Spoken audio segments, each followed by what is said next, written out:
আসসালামু আলাইকুম দর্শক, গ্রামে একটা প্রবাদ বাক্য আছে, ইল্লত যায় না মোলে, মানে মরলে। গ্রামের আঞ্চলিক ভাষায় বলে মোলে। তো ইল্লত যায় না মোলে আর খেসলত যায় না ধুলে। ইল্লত বোঝেন তো? বোঝেন আপনারা সবাই, নতুন করে ব্যাখ্যা করার দরকার নেই। আর খাসলত কি, এটা তো বোঝেন। তো বর্তমানে আমাদের যে সেনাপ্রধান, তার অবস্থা হয়েছে এরকম। 5 তারিখের পরে অনেকে তাকে হিরো বানিয়েছে, দেশপ্রেমিক, তারপরে আরও বীর, আরও অনেক বড় বড় খেতাব দেওয়ার চেষ্টা করছে তাকে।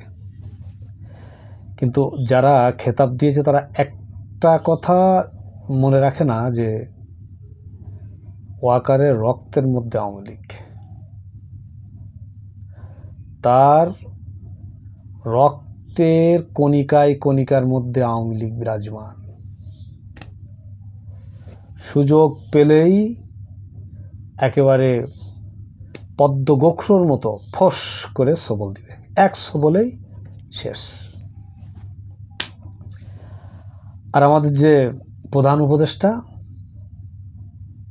উনি হলেন রিচার্জেবল ব্যাটারি।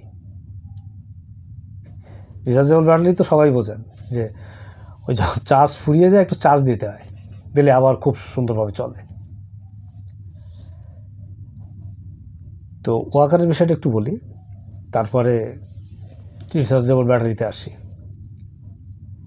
শোনেন, জনের সাপের রক্ত, এটাকে যদি আপনি যতই পরীক্ষাগারে নেন, এই রক্ত কি আপনি মানুষের রক্ত বানাতে পারবেন?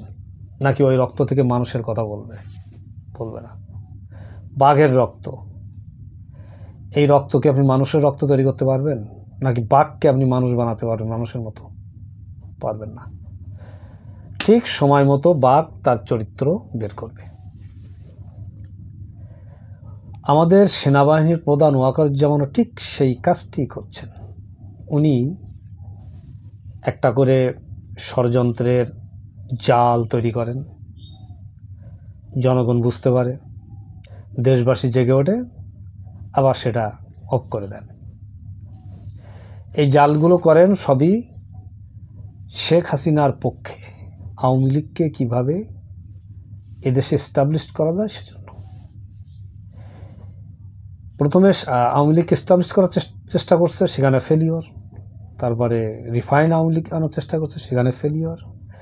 এবার ওনার সহযোগী বড় বড় জাদরের অফিসাররা, তাদের বাঁচানোর চেষ্টা করছে, প্রথমে সেখানে ফেলিওর। এখন নতুন ধাপে আবার যে ক্যান্টনমেন্টের মধ্যে বাসা করছে, সেটাও ফেলিওর হবে ইনশাল্লাহ।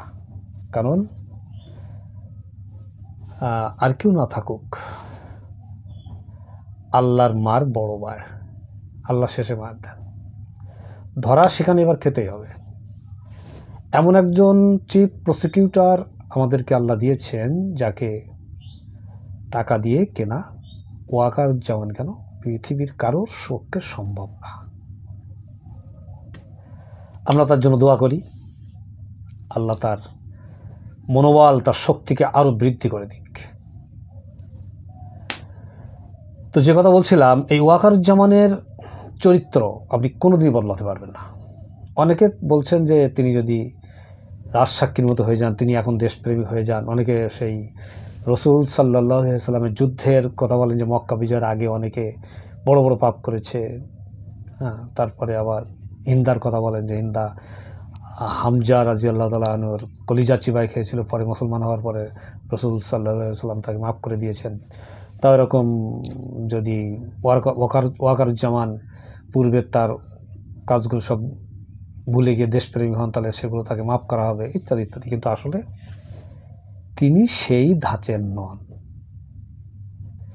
এটা কথা বলে না, যে ওই যে মহিলাদের পাঁজরের কাঠি আল্লাহ যেভাবে তৈরি করেছেন, মানে মহিলাকে যে চরিত্র দিয়ে তৈরি করেছেন, পাঁজরের কাঠির সাথে উদাহরণ দেয়, ওনাদের ওই ক্যারেক্টারে রাখতে হবে, ওখান থেকে ভাঙে যাবে কিন্তু তারা বদলাবে না। ঠিক তেমনি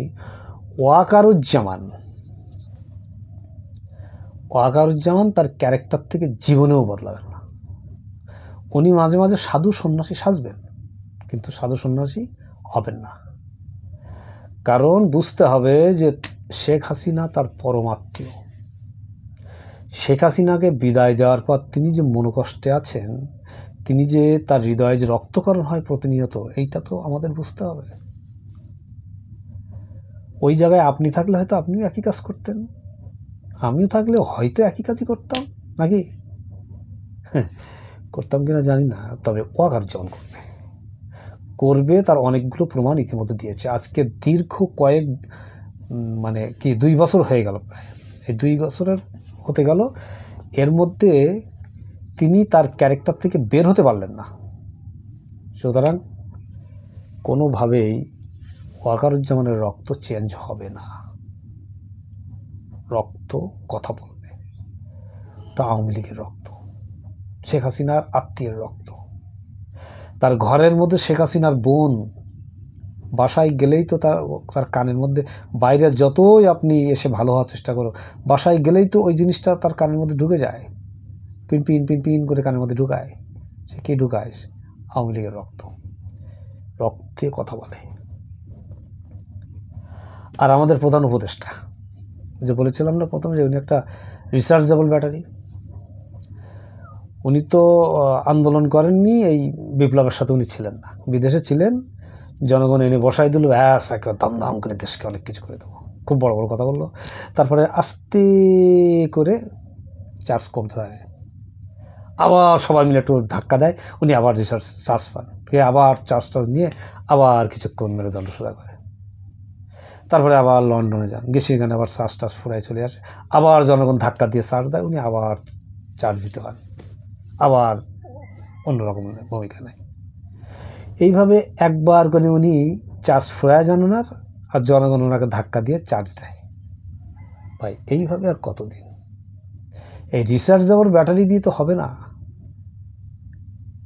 হ্যাঁ, এখানে চার্জিত ব্যাটারি লাগবে, যে ব্যাটারি চার্জ শেষ হয় না, চার্জ দিয়ে ছেড়ে দিলে ব্যাস ওনার গতিতে উনি চলেন। চার্জ দেয়া লাগে না, অটোমেটিক যে চার্জিত হয়ে আল্লাহর কাছ থেকে চার্জ পেয়ে যে তৈরি হয়ে আসছেন যে ব্যাটারি, সেই ব্যাটারি দরকার বাংলাদেশের জন্য।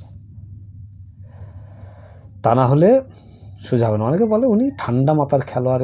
কি খেলোয়াড় ভাই? কোন খেলাটা দেখিয়েছেন? একটা খেলাও দেখাতে পারেননি, কোনো খেলায় উনি দেখাতে পারেননি। উনি প্রত্যেকটা খেলায় ফেলিওর।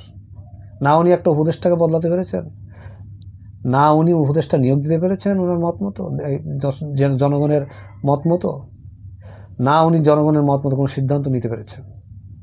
ওনার উপদেষ্টারও পারেন না। তাহলে উনি কি? এই রিচার্জেবল ব্যাটারি সরাতে হবে, একটা চার্জিত ব্যাটারি দরকার। দর্শক, সজাগ হন, সচেতন হন। ধন্যবাদ। আসসালামু আলাইকুম।